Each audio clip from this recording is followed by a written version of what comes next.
Hello friends, स्वागत है आपका हमारे YouTube channel GK with me में। तो आज के इस क्लास में हम पढ़ेंगे एनर्जी रिसोर्सेस के बारे में, यानी कि ऊर्जा संसाधन के बारे में। क्योंकि आपके ईवीएस के टॉपिक में ये सभी टॉपिक्स दिए गए हैं, जितने भी रिसोर्सेज से रिलेटेड टॉपिक्स हैं वो सभी आपके जो सिलेबस है ईवीएस का उसमें दिए गए हैं। ठीक है, तो मैंने ना एनसीईआरटी की बुक ली है। ये एनसीईआरटी की बुक में से ये जो रिसोर्सेज के टॉपिक हैं ये इकट्ठे किए हैं और यही मैं आपको पढ़ा रही हूँ, क्योंकि ये इंपॉर्टेंट है। और एनसीईआरटी में से ही मतलब आपके जो एग्जाम का पैटर्न है ना वो बहुत बार एनसीईआरटी बेस होता है, क्योंकि हमारा इसको पढ़ लेना जरूरी है। तो मैंने यहाँ पर जितनी एनसीईआरटी वगैरह से जितना मुझे यहाँ पर डेटा मिला है वही सब मैंने आपकी इस क्लास में ऐड किया है। तो स्टार्ट कर देते हैं सबसे पहले ऊर्जा संसाधन के बारे में। ये ना मैंने 10th क्लास की बुक में से भी करा रखा है। आप अगर ईवीएस लाइव सेशन की प्लेलिस्ट में जाएंगे वहां पर आपको ये टॉपिक पूरा कंप्लीट देखने को भी मिल जाएगा। ये मैंने 12th की क्लास में से ये टॉपिक इकट्ठा किया है। ठीक है, तो आपको बस यही पढ़ा रही हूं मैं। यहाँ पर ऊर्जा, आपको पता है कि जो ऊर्जा होती है एनर्जी होती है। ठीक है, हम कोई भी काम करते हैं तो हमें एनर्जी की नीड होती है। जैसे हम खाना पकाते हैं या हम फिजिकल एक्टिविटी करते हैं तो उसके लिए भी हमें एनर्जी की नीड होगी। उसी तरीके से जब हम खाना पकाते हैं, कोई रोशनी है, ताप है, जैसे हम गाड़ियों का संचालन करेंगे, जब इंडस्ट्रीज में मशीन वगैरह चलेंगी तो उन सब में भी हमें किसकी नीड होगी? एनर्जी की नीड होती है। ठीक है, तो यही क्या आपका मतलब यहाँ पर ये बताया गया है कि हमें अलग अलग काम करने के लिए किसकी नीड होती है? हर अलग अलग फॉर्म में एनर्जी की नीड होती है। अब यहाँ पर बात आती है कि जो ऊर्जा है, ऊर्जा का उत्पादन कैसे होता है? तो ऊर्जा का उत्पादन खनिजों, जैसे कौन से खनिज हैं? ईंधन खनिज, जो यहाँ पर ईंधन फ्यूल्स का काम करते हैं। जैसे यहाँ पर कोयला है, पेट्रोलियम है, नेचुरल गैस है, यूरेनियम है, ये तथा विद्युत से किया जाता है। मतलब ये यहाँ पर जो एनर्जी रिसोर्सेज है, एनर्जी का उत्पादन है वो किससे होता है? कोयले से, पेट्रोलियम से, प्राकृतिक गैस से, यूरेनियम से या फिर इलेक्ट्रिसिटी से। तो ये सभी किसका काम करेंगे? एनर्जी प्रोडक्शन का काम करते हैं। उसी के साथ साथ हमने जो ऊर्जा संसाधन है उसको दो भागों में डिवाइड किया है, एक परंपरागत और दूसरे आते हैं आपके गैर परंपरागत। परंपरागत में कौन से आते हैं? परंपरागत वो होते हैं जो ट्रेडिशनल होते हैं, यानी कि जिनका यूज हम ज्यादा कर रहे हैं। ठीक है, वो क्या होते हैं? आपके ट्रेडिशनल होते हैं। इन्हें क्या किस नाम से जानते हैं? परंपरागत के नाम से जानते हैं। परंपरागत होते हैं, साथ साथ ये परंपरागत होते हैं और परंपरागत के साथ साथ ये अनवीकरणीय है, यानी कि इनको बनाने में काफी समय लग सकता है। मतलब लाखों ईयर का टाइम लग सकता है, यानी कि इनको बनने में काफी साल का समय लगा है। इसके बाद आते हैं गैर परंपरागत। गैर परंपरागत वो होते हैं जिन्हें हम नॉन ट्रेडिशनल के नाम से जानते हैं, यानी कि जिनका यूज अभी हम बहुत ज्यादा मात्रा में नहीं कर रहे हैं, वो आपके गैर परंपरागत ऊर्जा स्रोतों में आते हैं। इनको दो पार्ट्स में डिवाइड किया गया है एनर्जी रिसोर्सेज को, परंपरागत में और गैर परंपरागत में। इसे ना हम नेचुरल रिसोर्सेज के नाम से भी पढ़ सकते हैं, क्योंकि उसमें भी आपको यही सब देखने को मिलेगा। तो यहाँ पर परंपरागत साधन में हम क्या पढ़ते हैं? जैसे लकड़ी है, उपले हैं, कोयला है, पेट्रोलियम है, नेचुरल गैस है, इलेक्ट्रिसिटी है।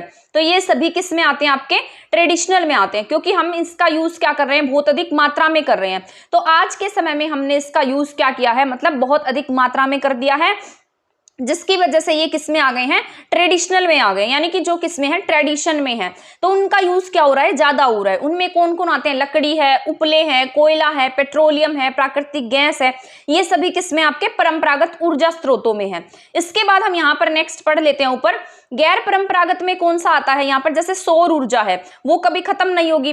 ठीक है, इसके बाद भूतापीय ऊर्जा है, ये भी काफी समय तक रहेगी। बायोगैस है, परमाणु ऊर्जा है, ये सभी क्या है?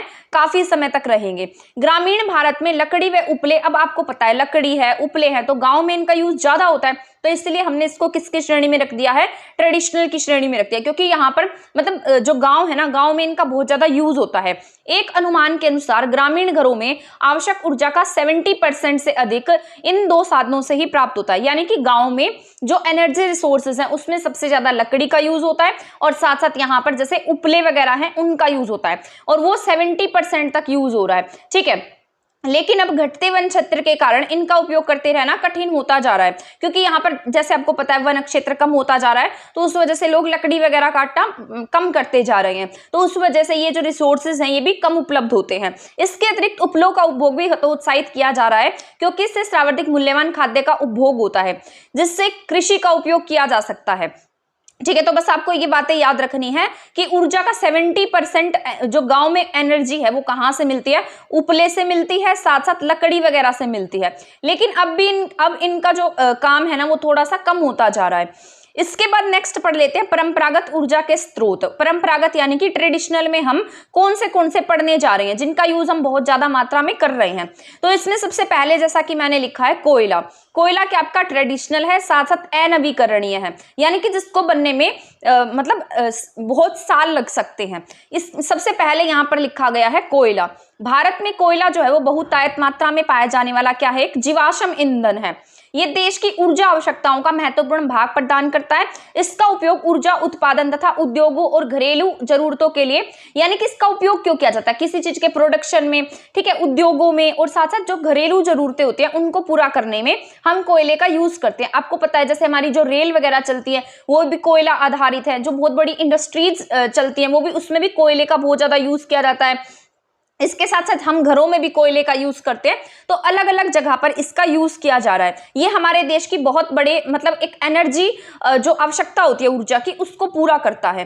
भारत अपनी वाणिज्यिक ऊर्जा आवश्यकताओं की पूर्ति के लिए हम जो है ना वो सबसे ज्यादा किस पर डिपेंड कर रहे हैं, कोयले पर डिपेंड कर रहे हैं। किसके लिए, वाणिज्यिक ऊर्जा में, ठीक है, यानी कि जो वाणिज्यिक ऊर्जा की आवश्यकताएं हैं उसकी पूर्ति के लिए हम किस पर डिपेंड कर रहे हैं, कोयले पर डिपेंड कर रहे हैं। जैसा कि आप पहले से ही जानते हैं कि कोयले का निर्माण पादप पदार्थों के लाखों वर्षों तक संपीड़न से हुआ है। ये यहाँ पर बस ये बताने की कोशिश की गई है कि कोयले का निर्माण कैसे हुआ। ये बहुत ज्यादा हीट और प्रेशर के जो कंप्रेशन है उसके आधार पर आपके यहाँ पर कोयले का निर्माण हुआ था, ठीक है। कोयले का निर्माण पादप पदार्थ जो प्लांट्स वगैरह थे वो क्या हो गए, अर्थ में लाखों वर्षों तक उनका क्या होता गया, संपीड़न होता गया।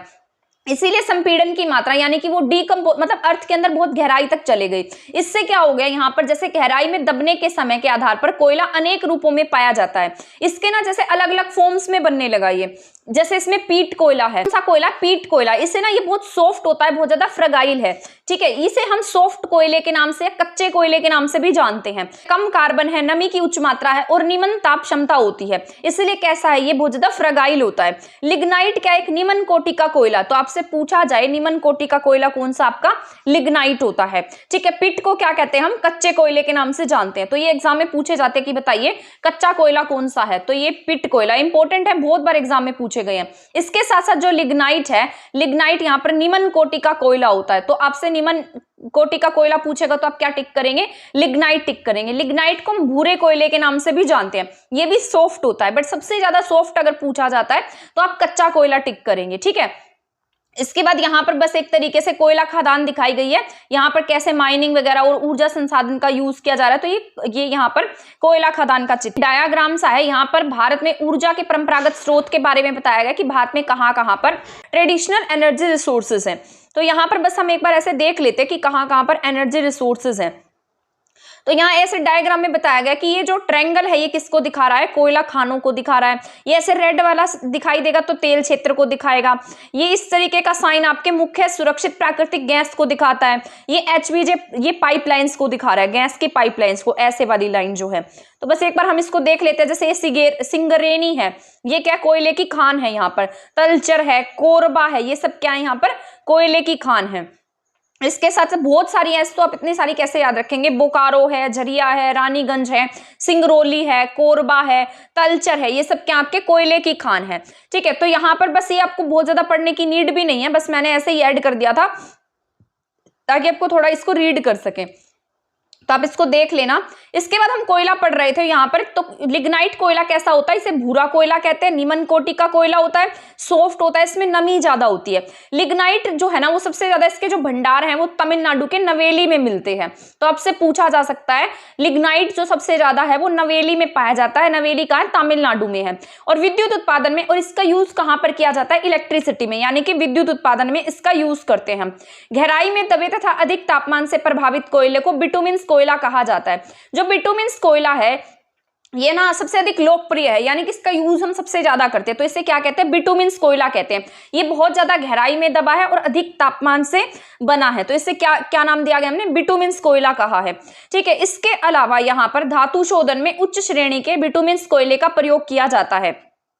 या लोहे के परगलन में इसका यूज होगा, या धातु शोधन में यूज होगा। ठीक है, और बेस्ट क्वालिटी का अगर आपसे कोयला पूछा जाता है, सबसे बेस्ट क्वालिटी का, तो एंथ्रासाइट टिक करेंगे आप। तो कौन सा जो कोयला है बेस्ट क्वालिटी का, एंथ्रासाइट कोयला जो है वो बेस्ट क्वालिटी का, जिसमें सबसे ज्यादा कार्बन की मात्रा पाई जाएगी, वो कोयला आपका सबसे बेस्ट क्वालिटी का होगा, जो सबसे कठोर भी होगा। ठीक है, तो ये बात याद रखनी है। तो हमने यहाँ पर कोयले के बारे में पढ़ा है, पिट कोयला, लिग्नाइट कोयला, साथ साथ बिटुमिन्स एंड देन एंथ्रासाइट। पिट कोयले को हम कच्चे कोयले के नाम से जानते हैं।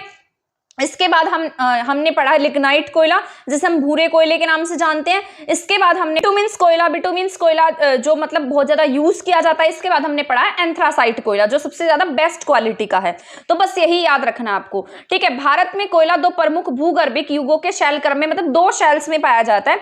जैसे एक गोंडवाना में, जिसकी आयु 200 लाख वर्ष से कुछ अधिक है। ठीक है, तो आपसे पूछेगा कहाँ कहाँ कोयला पाया जाता है, तो आप क्या टिक करेंगे, गोंडवाना में, और इसके साथ साथ टर्शरी निक्षेप में।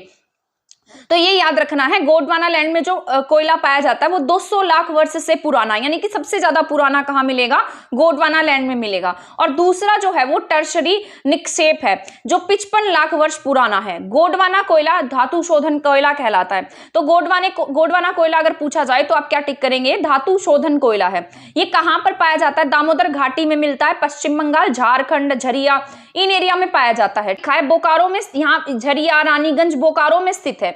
जो महत्वपूर्ण कोयला क्षेत्र है वो मतलब ये क्या है, रानीगंज, बोकारो में पाया जाता है। जो इंपॉर्टेंट कोयला के एरिया है वो कहाँ कहाँ पर है, रानीगंज में है, बोकारो में है, वेस्ट बंगाल, झारखंड, दामोदर घाटी में है और झरिया में है। ठीक है, इसके बाद गोदावरी, महानदी, सोन और वर्धा नदी घाटियों में भी क्या पाए जाते हैं, कोयले के जमाव पाए जाते हैं। तो ये गोंडवाना वाला कोयला हमने पढ़ा है।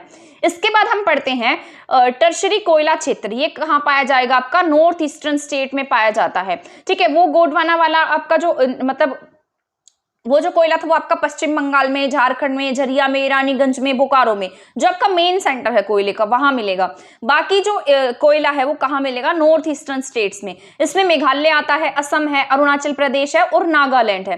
ठीक है, यह याद रहे कि कोयला स्थूल पदार्थ है जिसका प्रयोग करने पर भार घटता है, यानी कि जो कोयला है जिसका हम यूज करते हैं तो इसका भार क्या है, कम हो जाता है और बाद में किस में कन्वर्टेड हो जाता है, राख में बदल जाता है। ठीक है, इसी कारण भारी उद्योग तथा ताप विद्युत गृह कोयला क्षेत्र इसके निकट ही स्थापित किए जाते हैं। तो बस आपको यही बातें याद रखनी है जो मैंने आपको बताई हैं। 4 टाइप ऑफ कोयले के याद रख लेना। ठीक है, जैसे पिट है, लिग्नाइट है, बिटुमिन्स है और एंथ्रासाइट है। इसके बाद 2 एरिया में पाया जाता है। ये गोंडवाना 200 लाख साल पुराना है, साथ साथ जो टर्शरी वाला है वो 50 लाख के आसपास पुराना है। ठीक है, ये आपका वेस्ट बंगाल, रानीगंज जो मेन सेंटर है कोयले के, वहां पाया जाता है और ये पाया जाएगा आपके नॉर्थ ईस्टर्न में। बस यही पॉइंट आपको याद रखने हैं। ये कैसे स्रोत आपके परंपरागत हैं। परंपरागत में हमने क्या पढ़ लिया, कोयले के बारे में जान लिया। अब हम पढ़ेंगे पेट्रोलियम के बारे में। भारत में कोयले के बाद ऊर्जा का जो कोयला सबसे ज्यादा एनर्जी मतलब यूज होता है हमारे, इसके बाद जो सेकंड यूज होता है वो पेट्रोलियम का यूज होता है। भारत में कोयले के बाद ऊर्जा का दूसरा प्रमुख संसाधन पेट्रोलियम या खनिज तेल है। यह ताप व प्रकाश के लिए ईंधन, मशीनों के स्नेहक, मतलब ये किस ईंधन के रूप में यूज किया जाता है, मशीनों में यूज किया जाता है लुब्रिकेंट्स के रूप में, और अलग अलग जहां पर विनिर्माण उद्योग स्थापित किए जा रहे हैं वहां पर इसका यूज कच्चे माल को तैयार मतलब कच्चा माल प्रदान करना है इसका काम। इसके बाद है तेल शोधनशालाएं। ये क्या है, संश्लेषित वस्त्र, उर्वरक, असंख्य रसायन उद्योगों में यहाँ पर नोडीय बिंदु का काम करती है। ये ज्यादा इंपॉर्टेंट पॉइंट नहीं है। इसके बाद पढ़ेंगे भारत में अधिकांश पेट्रोलियम की उपस्थिति टर्शरी युग की शैल संरचनाओं से, मतलब यहाँ पर जो पेट्रोलियम है उसकी उपस्थिति कहाँ हुई है, टर्शरी युग की शैल संरचनाओं के अपनित व भ्रंश ट्रैप में पाई जाती है। तो ये कहाँ कहाँ पर पाया जाता है, टर्शरी युग की शैल संरचनाओं में, साथ साथ जो भ्रंश ट्रैप है वहां पर इसका मतलब वहां से ये फाइंड आउट किया गया है।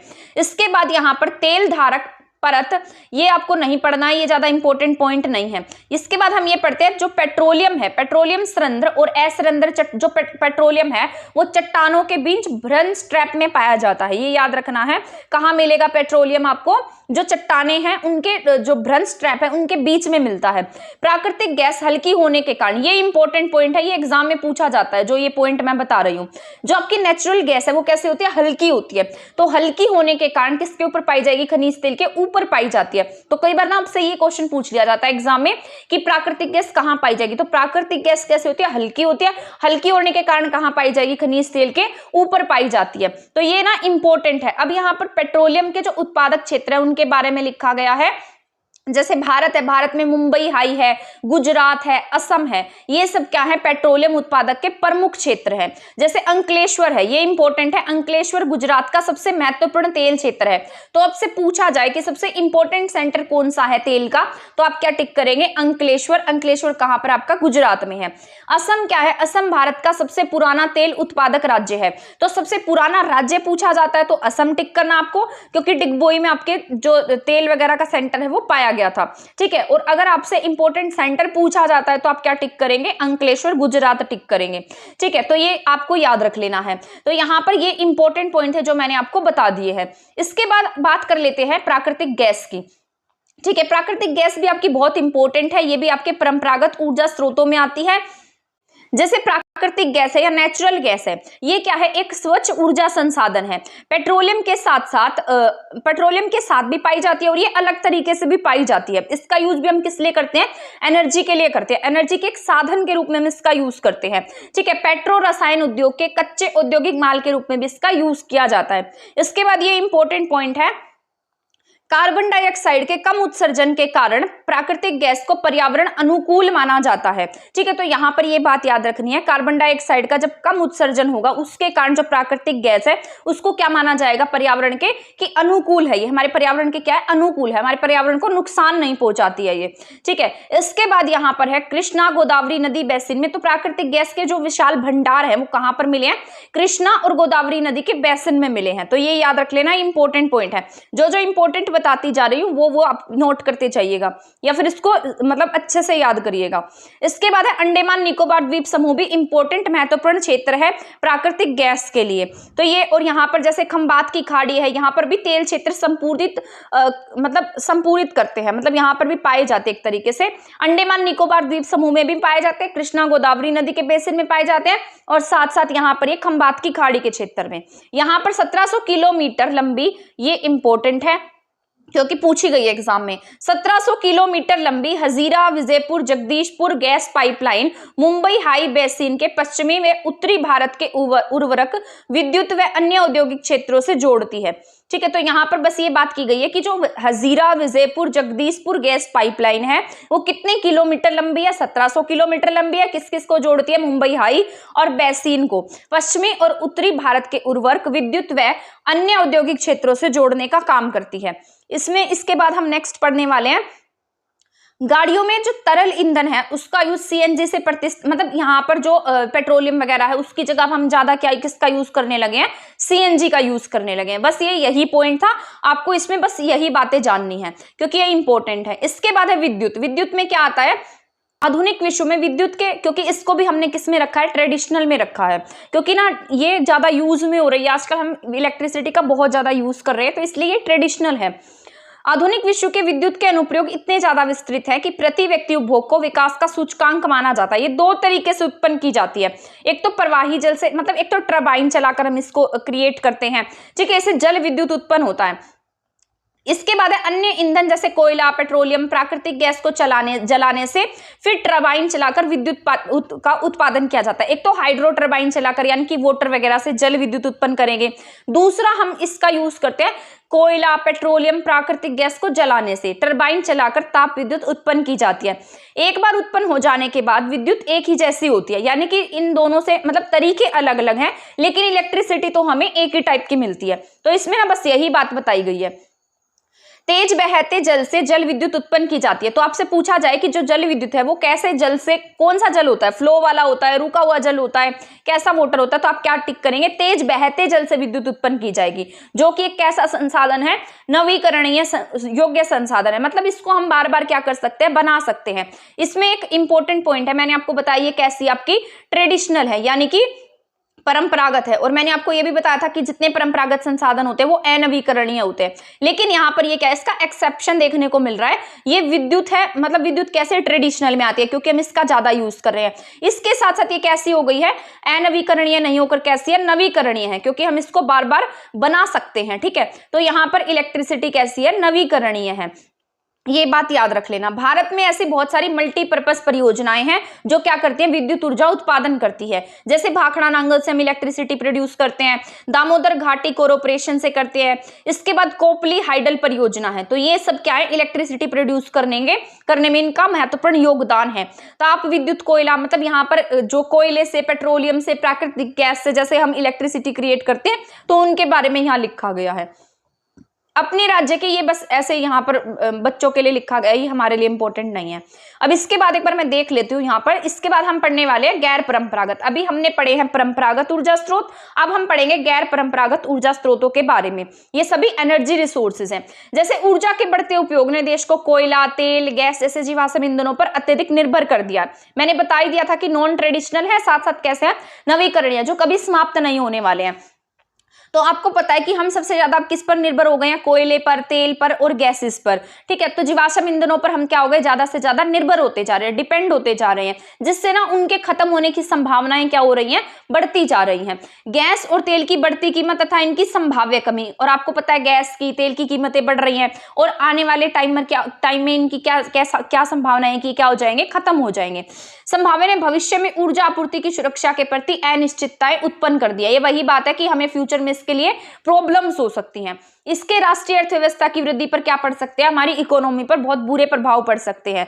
आपने देखा होगा जैसे पाकिस्तान में क्राइसिस हुआ था तो वहां लाइट चली गई थी, जैसे श्रीलंका में क्राइसिस हुआ था। तो इस तरीके से देश की इकोनॉमी बिगड़ सकती है, वहां के लोगों को खतरे का सामना करना पड़ सकता है। इसके अतिरिक्त जीवाश्म ईंधनों का प्रयोग गंभीर पर्यावरण समस्याएं उत्पन्न कर सकता है। जब हम बहुत ज्यादा इनका यूज करेंगे तो इससे क्या क्रिएट होने वाला है, इससे हमारा जो पर्यावरण है वो भी बहुत ज्यादा इफेक्ट होने वाला है। अतः नवीकरणीय ऊर्जा संसाधन, जैसे अब यहाँ पर बात कर लेते हैं नवीकरणीय ऊर्जा संसाधनों की। उसमें सौर ऊर्जा आती है, पवन ऊर्जा है, ज्वारीय ऊर्जा है और यहाँ पर जैविक ऊर्जा है, तथा अवशिष्ट पदार्थ जनित ऊर्जा के उपयोगों की बहुत जरूरत है। मतलब ऐसे जो मतलब एनर्जी रिसोर्सेज हैं उनकी हमें ज्यादा जरूरत है, जिन्हें हम किस नाम से जानते हैं, गैर परंपरागत संसाधन के नाम से जानते हैं, जो हमें बहुत इजीली अवेलेबल हो जाते हैं, जो काफी टाइम तक रहने वाले हैं, जिनको हम दोबारा बना सकते हैं, जो हमारे एनवायरमेंट को पोल्यूटेड नहीं करते हैं। तो ये सभी किस में आते हैं, नवीकरणीय ऊर्जा संसाधन में आते हैं। साथ साथ इन्हें हम गैर परंपरागत ऊर्जा स्रोतों के नाम से भी जानते हैं। भारत में धूप, जल, जीवभार साधनों में समृद्ध है। आपको पता है हमारे यहाँ पर वाटर, एयर, ठीक है, धूप, ये सारी चीजें क्या हैं, प्रचुर मात्रा में है। भारत में नवीकरणीय योग्य ऊर्जा संसाधन के विकास के लिए बहुत सारे कार्यक्रम भी बनाए गए हैं। जैसे आपको पता है हमारे यहाँ पर इंटरनेशनल सोलर अलायंस बनाया गया है, तो ये उसी का ही एग्जाम्पल है। इसके बाद है परमाणु तथा आणविक ऊर्जा, ये इंपॉर्टेंट है आपकी। परमाणु और आणविक ऊर्जा अणुओं की संरचना को बदलने से प्राप्त की जाती है। ये क्या है, मतलब नाभिकीय ऊर्जा कह सकते हैं हम इसको। मतलब जो भी न्यूक्लियर पावर प्लांट से जो उनके अणु होते हैं, एटम्स वगैरह होते हैं, उनकी संरचना को बदल देते हैं, तो हमें क्या मिलती है, यहाँ पर नाभिकीय ऊर्जा मिलती है। जब ऐसा परिवर्तन किया जाता है तो ऊष्मा के रूप में काफी ऊर्जा विमुक्त होती है। यानी कि जब हम इसको ऐसे चेंज करते हैं इनके अणुओं को, तो इसमें क्या होती है, बहुत ज्यादा एनर्जी रिलीज होती है, जिसका यूज हम किस में कर सकते हैं, इलेक्ट्रिसिटी को प्रोड्यूस करने में कर सकते हैं। तो यहाँ से एनर्जी निकलेगी उसका यूज हम किस में कर लेंगे, इलेक्ट्रिसिटी बनाने में कर लेंगे। जैसे यूरेनियम है, थोरियम है, जो कहां पाया जाता है, झारखंड और राजस्थान की अरावली पर्वत श्रृंखलाओं में पाया जाता है। ठीक है, इसके बाद यहां पर है इसका प्रयोग परमाणु तथा आणविक ऊर्जा के उत्पादन में किया जाता है। आपको पता होगा यूरेनियम, थोरियम, इनका यूज किसमें करेंगे, परमाणु तथा आणविक ऊर्जा के उत्पादन में करते हैं। यहाँ पर मोनाजाइट रेत आपसे पूछी जाए तो आप क्या टिक करेंगे, केरल। तो केरल में क्या पाई जाती है, मोनाजाइट रेत पाई जाती है, जिसमें क्या पाया जाता है, थोरियम की मात्रा पाई जाती है। तो ये क्वेश्चन इंपॉर्टेंट रहने वाला है, यहाँ से भी आपका क्वेश्चन निकल सकता है। तो आपसे पूछा जा सकता है कि थोरियम कहाँ से फाइंड आउट किया जाता है, तो केरल की मोनाजाइट रेत से क्या मिलता है, थोरियम मिलता है। तो यहाँ तक के जितने पॉइंट पढ़ाए मैंने सारे इंपॉर्टेंट हैं। इसके बाद हम बात कर लेते हैं सौर ऊर्जा की। आपको पता है सौर ऊर्जा के लिए हमारे यहाँ पर क्या लगाया गया, हरियाणा में यहाँ पर COP15 के तहत जब पेरिस सम्मेलन हुआ था, उसके तहत हमारे यहाँ पर इंटरनेशनल सोलर अलायंस की स्थापना की गई 2015 में। तो आपको पता है भारत एक उष्णकटिबंधीय देश है, यानी कि यहाँ पर जो मतलब धूप वगैरह है वो अच्छी होती है, सूर्य की जो रोशनी है वो अच्छी होती है। यहाँ सौर ऊर्जा के दोहन की असीम संभावनाएं हैं। फोटोवोल्टाइक प्रौद्योगिकी के द्वारा धूप को सीधे विद्युत में परिवर्तित किया जा सकता है। जो वो प्लेट्स वगैरह लगाते हैं, जैसे सोलर अलायंस वगैरह है, जैसे आपने पढ़ा होगा, जो प्लेट्स वगैरह होती है, जो सौर ऊर्जा की प्लेट वगैरह होती है, वो क्या करती है, धूप को सीधे किसमें चेंज कर देती हैं, इलेक्ट्रिसिटी में चेंज करती हैं। तो इनका नाम क्या है, फोटोवोल्टाइक टेक्निक्स, ठीक है, इससे हम क्या करते हैं, धूप को सीधे एनर्जी में कन्वर्ट कर सकते हैं, इलेक्ट्रिसिटी में कन्वर्ट कर सकते हैं। ये ज्यादातर कहां पर देखने को मिल रही है, गांव वगैरह में इनका यूज ज्यादा हो रहा है। भारत के ग्रामीण और सुदूर क्षेत्रों में सौर ऊर्जा क्या हो रही है, तेजी से लोकप्रिय हो रही है। कुछ बड़े सौर ऊर्जा संयंत्र देश के विभिन्न भागों में भी क्या किए गए हैं, स्थापित किए गए हैं। तो यहां पर यही बात कर सकते हैं हम इंटरनेशनल सोलर अलायंस की।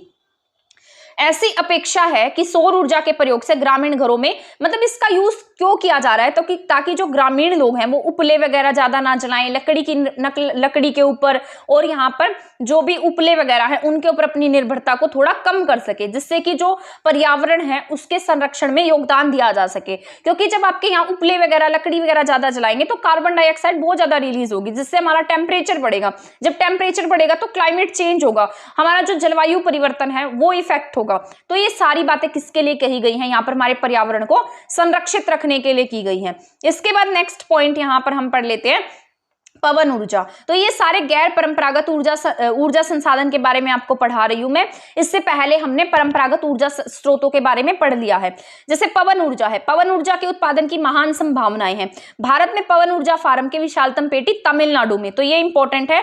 पवन ऊर्जा की जो बड़ी पेटी है वो कहां देखने को मिलेगी, तमिलनाडु के नागरकोइल के मदुरई तक अवस्थित है। तो कहां तक है ये पेटी, तमिलनाडु में नागरकोइल के मदुरई तक अवस्थित है।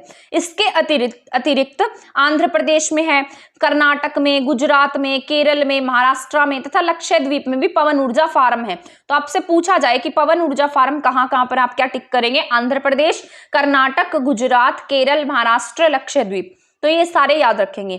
इसके अतिरिक्त लक्षद्वीप भी यहाँ पर आएगा। नागरकोइल और जैसलमेर देश में पवन ऊर्जा के प्रभावी प्रयोगों के लिए जाने जाते हैं। तो पवन ऊर्जा की जो पट्टी है, विशालतम पेटी है, वो तमिलनाडु में है, तमिलनाडु के नागरकोइल से मदुरई तक अवस्थित है। इसमें कुछ स्टेट्स आती हैं, जैसे आंध्र प्रदेश है, गुजरात है, कर्नाटक है, केरल है, महाराष्ट्र है, लक्षद्वीप है, ठीक है। तो ये याद रखना है आपको। तो ये किससे रिलेटेड पढ़े हमने, पवन ऊर्जा से रिलेटेड पॉइंट पढ़े हैं, तो याद रखना है। इसके बाद यहाँ पर है, इसके बाद यहाँ ऊपर यहाँ बायोगैस। तो बायोगैस के बारे में आप सभी जानते होंगे। तो यहाँ ये जैसे पवन चक्की का फोटो है, ये नागरकोइल का पवन चक्की का फोटो है। इसके बाद बायोगैस, क्योंकि हम आसपास गांव से ज्यादा बिलोंग करते हैं तो हम इसके बारे में ज्यादा मतलब जानते होंगे। ग्रामीण इलाकों में जैसे झाड़ियां हैं, कृषि अपशिष्ट हैं, पशु और मानव जनित अपशिष्ट हैं, उनके प्रयोग से क्या करते हैं, घरेलू उपभोग के लिए हम किसका यूज कर क्या बना लेते हैं, उससे बायोगैस बनाते हैं। जैविक पदार्थों की कैसे बनती है, जो जैविक पदार्थ होते हैं उनका क्या कर देते हैं, डिकम्पोज यानी कि अपघटन कर देते हैं। उससे क्या रिलीज होती है, गैस रिलीज होती है, जिसकी तापीय क्षमता मिट्टी के तेल, उपलों और चारकोल से क्या होती है, अधिक होती है। यानी कि इसकी जो पावर है वो तेल से, उपले से, चारकोल से, इन सबसे ज्यादा क्या होती है, ज्यादा पाई जाती है। तो बायोगैस यहाँ पर जैसे बायोगैस के फोटो भी दिखाया गया है।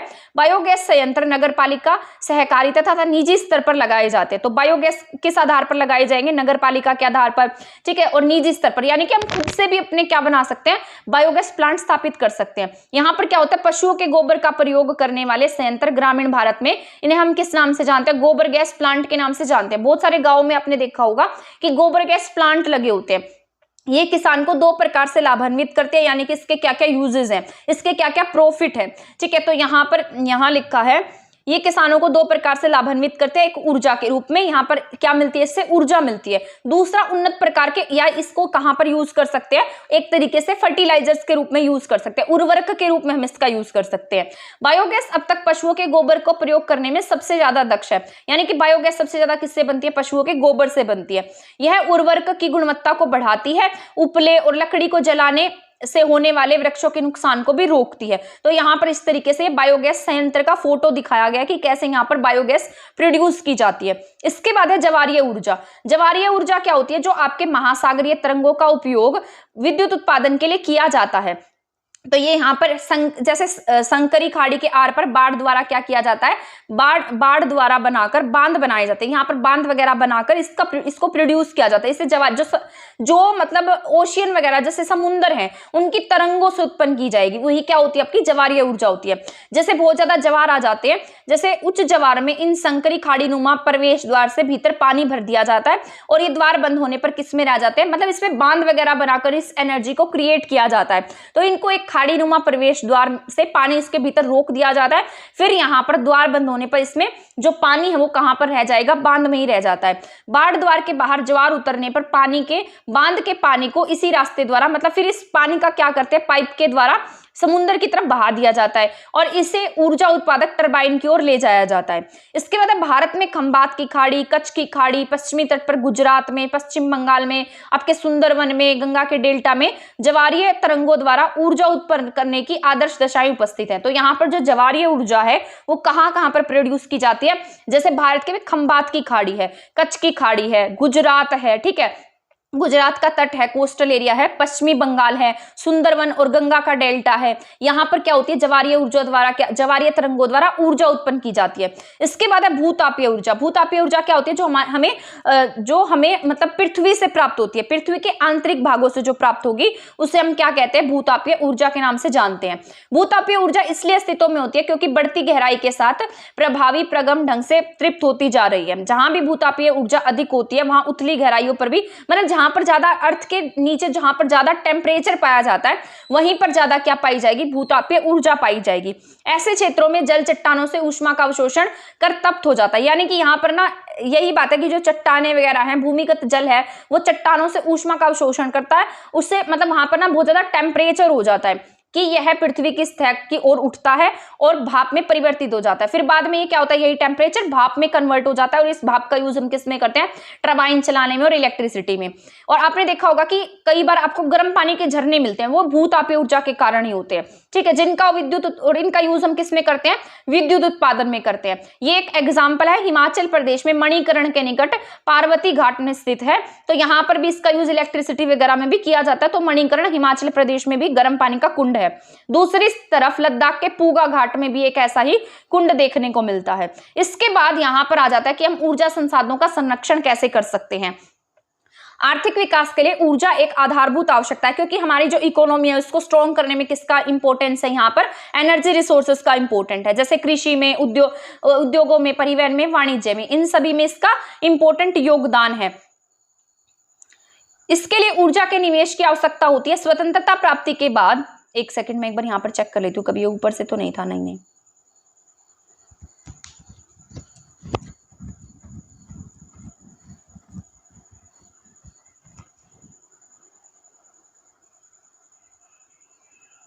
ठीक है, इसके लिए ऊर्जा की निवेश की आवश्यकता होती है। आपको पता है स्वतंत्रता प्राप्ति के बाद में आर्थिक विकास की योजनाओं को चालू रखने के लिए बड़ी मात्रा में हमें किसकी जरूरत थी, एनर्जी की नीड थी। फलस्वरूप पूरे देश में ऊर्जा के सभी प्रकार का उपभोग क्या हो रहा है, धीरे धीरे बढ़ रहा है। क्या, क्योंकि हम एनर्जी रिसोर्सेज का यूज क्या करते जा रहे हैं, ज्यादा करते जा रहे हैं।